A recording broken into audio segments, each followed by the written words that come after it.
حضرت مالک بن دینار کے زمانے میں دو بھائی آتش پرست مشہور تھے۔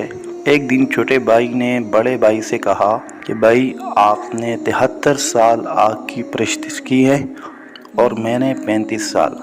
آؤ آج ہم آزما کر دیکھیں کہ یہ آگ ہم کو دوسرے غیر آتش پرستوں کی طرح تو نہیں جلاتی۔ اگر اس نے ہم کو نہ جلایا تو ہم آئندہ آتش پرستی کریں گے، ورنہ ترک کر دیں گے۔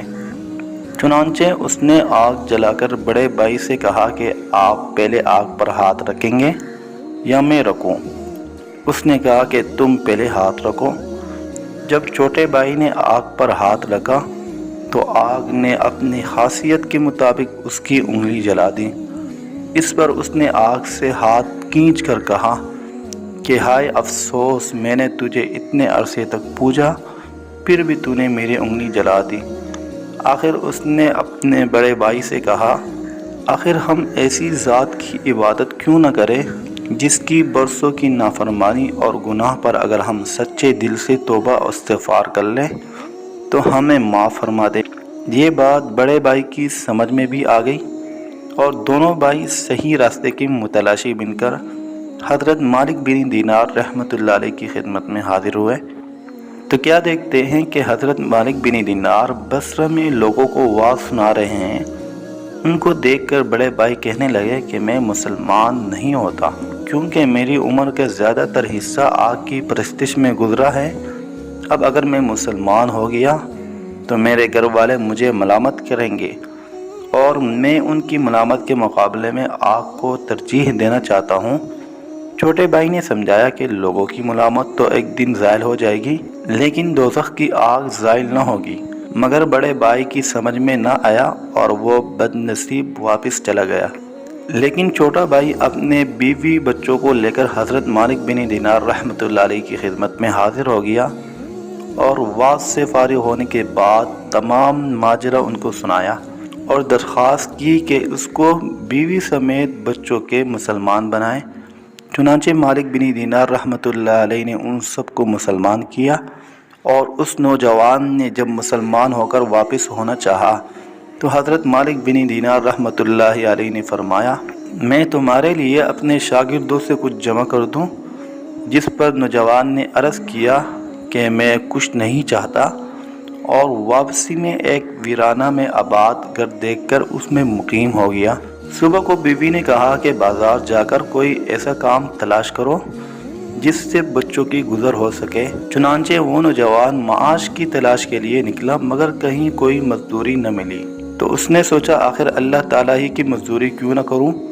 یہ سوچ کر دوسرے روز ویرانہ میں جا کر مغرب تک برابر نماز پڑھتا رہا اور رات کو پھر خالی ہاتھ مکان پر چلا گیا۔ بیوی نے دریافت کیا کہ ہمارے لیے کچھ لائے ہو؟ تو اس نے جواب دیا کہ آج میں نے بادشاہ کی مزدوری کی ہے، مگر اس نے کچھ نہیں دیا، کل کو اجرت دینے کو کہہ دیا ہے۔ یہ سن کر سب بچے مجبوراً سو رہے۔ صبح کو پھر بازار گیا اور کوئی مزدوری نہ ملی، تو وہ دن بھی عبادت الہی میں گزار دیا، اور شام کو گھر آ کر بیوی سے کہا کہ بادشاہ نے جمعہ تک اجرت دینے کا وعدہ کیا ہے۔ آخر جمعہ بھی آ گیا، اور جمعہ کو بھی جب کوئی کام نہ ملا تو اس دن بھی وہ عبادت میں ہی مصروف رہا، اور زوال کے بعد دونوں ہاتھ آسمان کی طرف اٹھا کر دعا کی کہ اے میرے پروردگار، تو نے مجھے اسلام کی دولت سے نواز کر ہدایت عطا فرمائی، بس اس دین کی برکت عظمت سے اہل و عیال کے نفع کا غم بھی میرے دل سے دور فرما دے، کیونکہ مجھے ان کے حال کے تبدیل ہو جانے کا اندیشہ ہے۔ یہ دعا کر کے جمعہ کی نماز کے وقت جب وہ مسجد میں گیا تو اس کے عیال پر بھوک کا بہت غلبہ تھا۔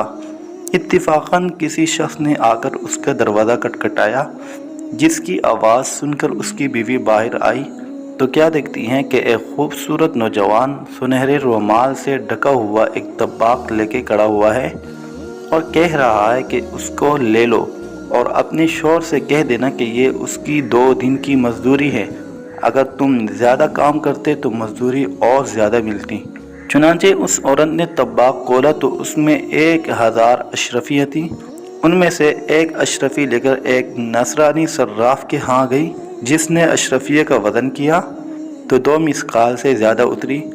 اس کے بعد جب اشرفی کے نقوش دیکھے تو معلوم ہوا یہ آخرت کے ہدایات سے ہے۔ یہ دیکھ کر صراف نے دریافت کیا، یہ اشرفی تمہیں کہاں سے ملی ہے؟ عورت نے اس کو تمام واقعہ سنایا، جس کو سن کر وہ نصرانی صراف بھی مسلمان ہو گیا اور 2000 درہم عورت کو دے کر کہا ان کو خرچ کرو اور جب یہ خرچ ہو جائے تو پھر مجھے اطلاع دو۔ اس عورت نے صراف سے درہم لے کر کھانا تیار کیا۔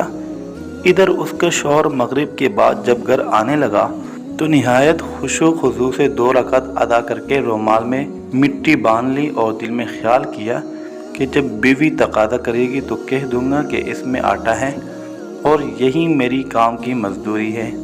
چنانچہ جب وہ گھر پہنچا تو گھر کو فرش فروش سے آراستہ پایا اور کھانے کی خوشبو سونگھی تو رومال دروازے پر ہی رکھ دیا تاکہ بیوی کو معلوم نہ ہو سکے۔ گھر میں پہنچ کر بیوی سے حال معلوم کیے تو اس نے پوری کیفیت بتا دی، جس کو سن کر وہ مرد خدا سجدہ شکر بجا لایا۔ پھر بیوی نے دریافت کیا کہ رومال میں کیا لائے ہو جو دروازے میں رکھ کر آئے؟ اس نے جواب دیا کہ اس کا حال مجھ سے نہ پوچھو، اور یہ کہہ کر دروازے میں گیا کہ مٹی پھینک کر رومال لے آئے تو دیکھا تو اس میں مٹی کی بجائے آٹا تھا۔ یہ دیکھ کر اس کی حیرت کی انتہا نہ رہی اور پھر خدا کے سامنے سر بسجود ہو گیا اور پھر برابر خدا کی عبادت میں مصروف رہا، یہاں تک کہ اس نے اپنی جان اللہ کے لیے وقف کر دی